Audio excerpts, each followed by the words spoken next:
Okay, we're live.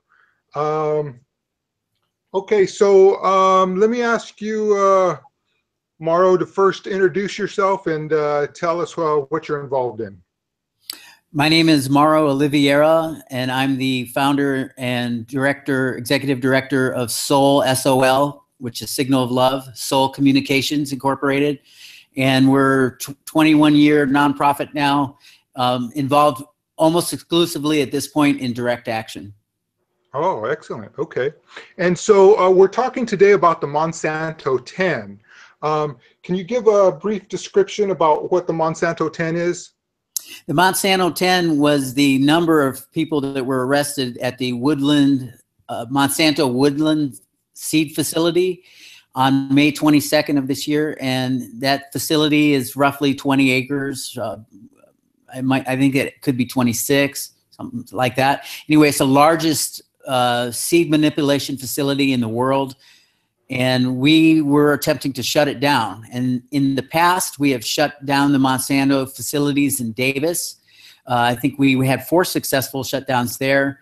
And we have never had an arrest. In 7 attempted shutdowns, we've never had an arrest until this year.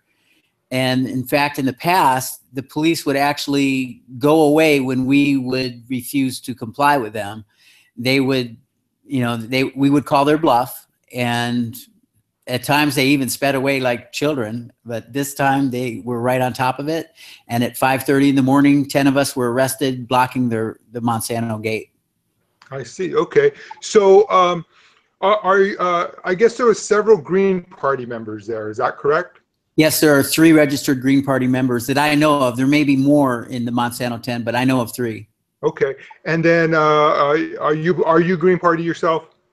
I am not Green Party, although I voted for Jill Stein this last time. I met Jill up in Anacortes, Washington, when we were shutting down the large, forget the name of it, oil production facility up there that works with oil trains as well as big oil ships. And we successfully kept ships and trains from entering and leaving that facility during the time that we were having that action.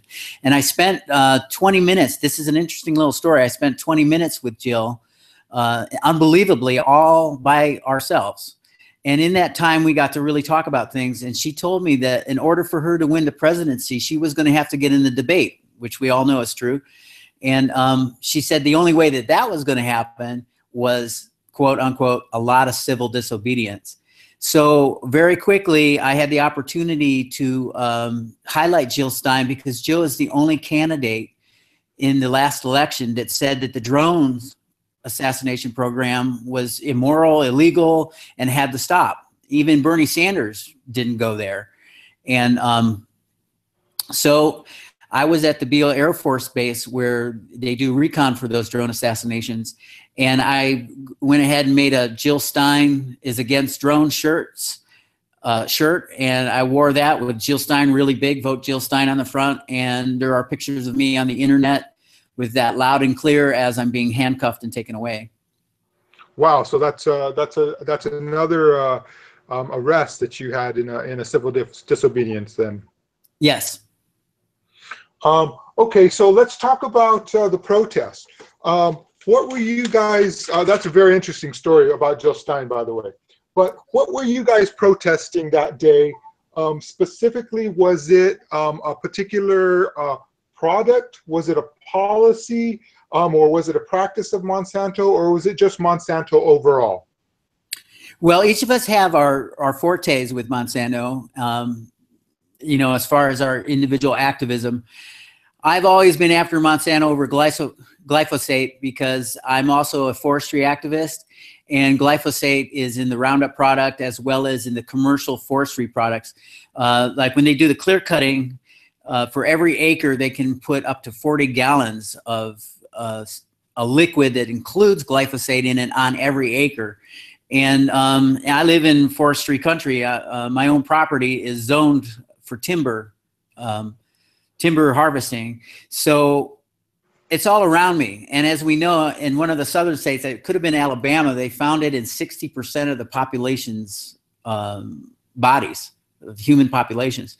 So glyphosate is becoming widely aware across the world. So that's why I was there that day. But others were there because of the GMO manipulation of the seeds, and and all the other things that Monsanto has been involved in over the years, from plastics to they're involved in aviation fuel modification, which quite possibly is directly linked to the chemtrail program.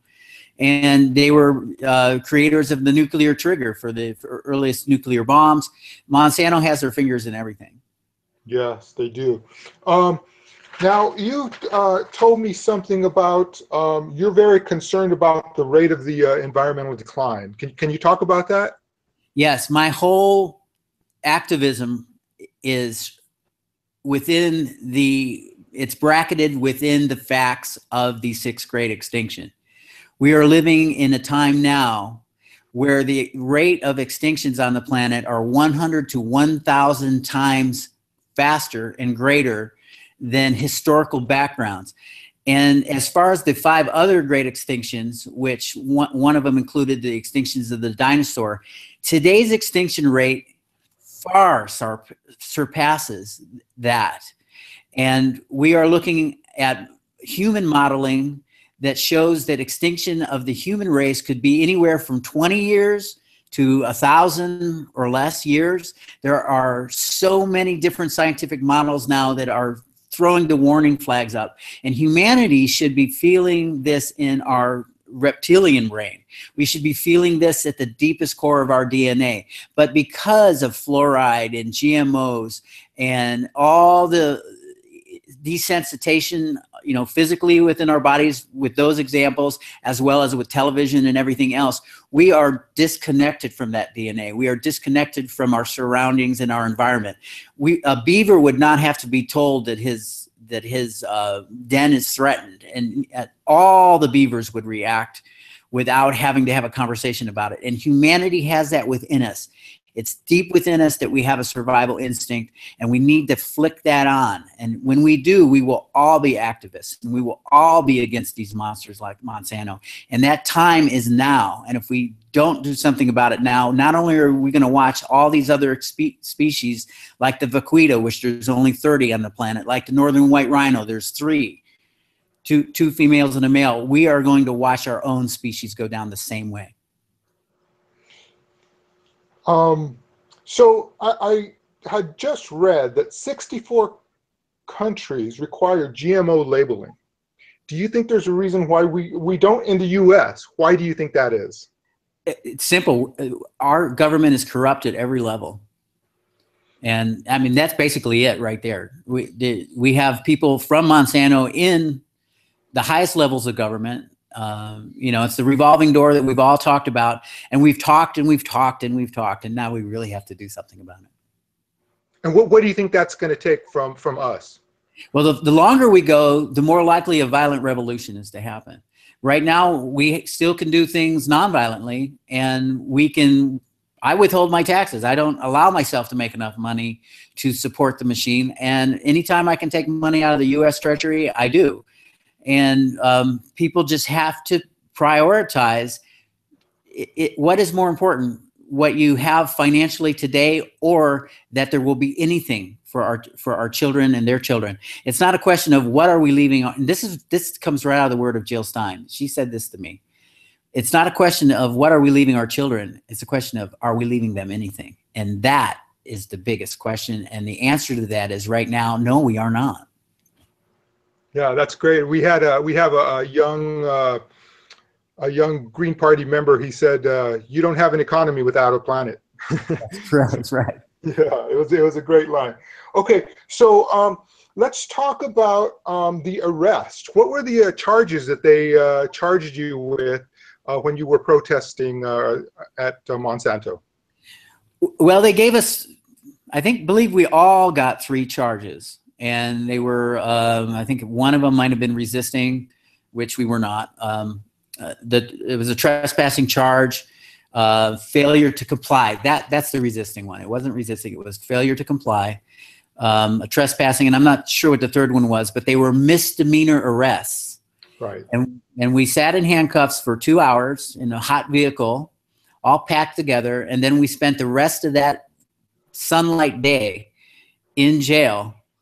And so we got to court, and we expected, well, we're going to be charged with misdemeanors, which means we get a jury trial, which means that we can ask for court-appointed lawyers and, you know, really get this thing going, because we wanted to put Monsanto on trial.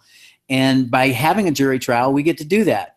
But just as we walked in the door of that first interaction with the court, the DA informed us that they were going to charge us with loitering, the most minimal charge they could, with the most minimal fine, which is about $200 or a little bit more dollars. But what they successfully did by that is they took away the jury trial and they took away the court-appointed lawyer. So this was no longer going to cost them a lot, and we were not going to put Monsanto on trial. So besides the fact that we had a protest out in front, and we brought Monsanto to the street of the courthouse and into the front lawn, we are not able to bring it into the courtroom. Although the Sacramento Bee showed up and they did a heck of a story about that switcheroo that the DA did. And quite frankly, the DA was a little surprised, because I think he or she really thought that we were going to be happy to take the lesser charge and move on. But there was an assistant DA there that day, so the actual DA we didn't meet. And he did have a look of surprise on his face. It was kind of priceless. So we extended that courtroom, the courtroom interactions for another 30 days, and we showed up again just a few days ago, or a week or so ago, and we all agreed to a a judge trial. So the judge will make all the decisions on December 4th. And in the meantime, we've all asked for discovery, and we're putting as much pressure on the government to give us everything they got in this case. And so far, all we're looking at is a police report. The discovery really amounts to nothing. And, you know, we're trying to get this back to where it's about Monsanto. And if we do go down this way, where we get fined for loitering, then we will not pay the fine, and they will have to figure out what to do with us then. The other thing about this particular tactic that they used is by hitting us with loitering, they're denying what we were really there for. Loitering is a panhandling charge, and the First Amendment is very clear about what it is. We have the right of redress, we have the right of free speech, and to gather and to assemble. And that is what we were doing. So by hitting us with the loitering charge, if they find us guilty of it, I certainly believe that they have abused the law, and we will appeal it as high as we can possibly get and challenge the very law.